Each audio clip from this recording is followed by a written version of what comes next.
दुर्लभ कश्यप का नाम मध्य प्रदेश के उज्जैन शहर में काफी चर्चित रहा है। उसकी पहचान एक कुख्यात अपराधी, गैंगस्टर और सोशल मीडिया पर खुद को भय फैलाने वाला व्यक्ति बताकर बनाने वाले लड़के के रूप में थी।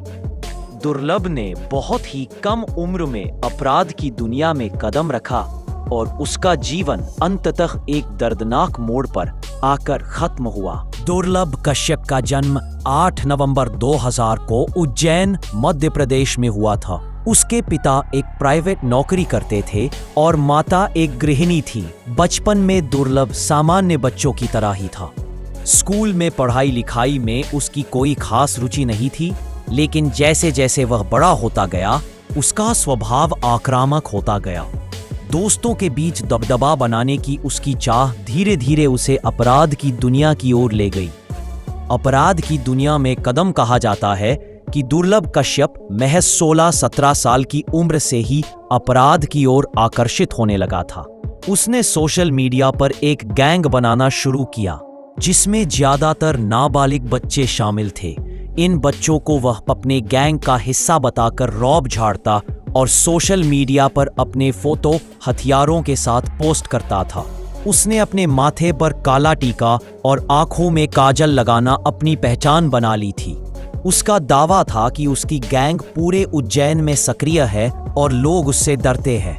दुर्लभ कश्यप सोशल मीडिया पर गुंडा कहे जाने का गर्व महसूस करता था। उसने फेसबुक और इंस्टाग्राम पर ऐसी तस्वीरें और पोस्ट डाले जिनमें वह खुद को बाहुबली और गैंगस्टर के रूप में पेश करता था। धीरे धीरे स्थानीय स्तर पर उसकी चर्चा होने लगी। पुलिस की नजर भी उस पर पड़ी, लेकिन चूंकि वह नाबालिग था, इसलिए उस पर गंभीर कार्रवाई नहीं की गई। गिरफ्तारी और बाल सुधार गृह साल 2018 में दुर्लभ कश्यप की पहली बार गिरफ्तारी हुई। उस पर कई धाराओं में केस दर्ज हुआ, जिसमें मारपीट, धमकी देना, अवैध हथियार रखना आदि शामिल थे। उसे बाल सुधार गृह भेजा गया। सुधार गृह में रहने के दौरान भी उसने अपने गैंग के साथ संपर्क बनाए रखा। ऐसा माना जाता है कि जेल से बाहर आने के बाद उसने और अधिक संगठित तरीके से अपने गैंग को मजबूत किया। अपराध का सिलसिला जेल से बाहर आने के बाद दुर्लभ ने फिर से पुराने तरीके अपनाए। हथियारों के साथ फोटो पोस्ट करना, लोगों को डराना, रंगदारी मांगना आदि उसका रोज का काम बन गया था। स्थानीय चाय पान की दुकानों पर बैठकर वह अपने गिरोह के साथ चर्चाओं में रहता और अक्सर उसके नाम पर छोटे मोटे अपराध सामने आते रहते। हालांकि वह अपने आप को बड़ा डॉन दिखाने की कोशिश करता था, लेकिन असलियत में वह अभी भी छोटे स्तर पर ही सक्रिय था। दुर्लभ कश्यप की इलाके में कुछ दूसरे गैंग्स और स्थानीय दबंगों से दुश्मनी शुरू हो गई थी।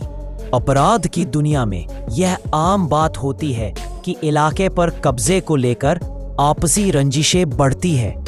इसी दुश्मनी ने आखिरकार उसकी जान ले ली।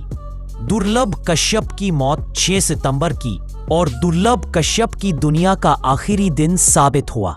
पक्षों में पहले कहासुनी हुई, फिर देखते ही देखते चाकू निकल आए। दुर्लभ कश्यप पर चाकुओं से हमला किया गया। उसे गंभीर हालत में अस्पताल ले जाया गया, जहां डॉक्टरों ने उसे मृत घोषित कर दिया। दुर्लभ की मौत के बाद उज्जैन में काफी हड़कंप मच गया। सोशल मीडिया पर उसकी मौत को लेकर अलग अलग तरह की प्रतिक्रियाएं सामने आई। कुछ लोग उसे एक बहादुर लड़का मान रहे थे, तो वहीं दूसरी ओर अधिकांश लोगों ने इसे अपराध के रास्ते की एक भयावह परिणति बताया। दुर्लभ की मौत के बाद पुलिस ने उस घटना में शामिल आरोपियों को गिरफ्तार किया। साथ ही पुलिस ने साफ किया कि दुर्लभ कश्यप खुद भी कई आपराधिक गतिविधियों में शामिल था और उस पर कई मामले दर्ज थे। प्रशासन ने दुर्लभ की मौत को उदाहरण बनाते हुए युवाओं को अपराध से दूर रहने की सलाह दी। सामाजिक संदेश दुर्लभ कश्यप की कहानी समाज के लिए एक बड़ा सबक है। एक सामान्य परिवार का लड़का जो बचपन में भी किसी सामान्य बच्चे की तरह था, आखिर किन परिस्थितियों में अपराध की दुनिया में फंसा। यह सोचने की बात है। सोशल मीडिया की गलत उपयोगिता, गलत संगत और प्रशासन की शुरुआती ढील के कारण दुर्लभ ने अपने जीवन को बर्बाद कर लिया। उसकी कहानी यह बताती है कि अपराध में चाहे शुरुआत कितनी भी रोमांचक लगे, लेकिन उसका अंत या तो जेल में होता है या मौत में। दुर्लभ की मौत से उसके परिवार पर गहरा आघात पड़ा। माँ बाप ने अपने बेटे को खो दिया और समाज ने एक युवा को समय से पहले मिटते हुए देखा।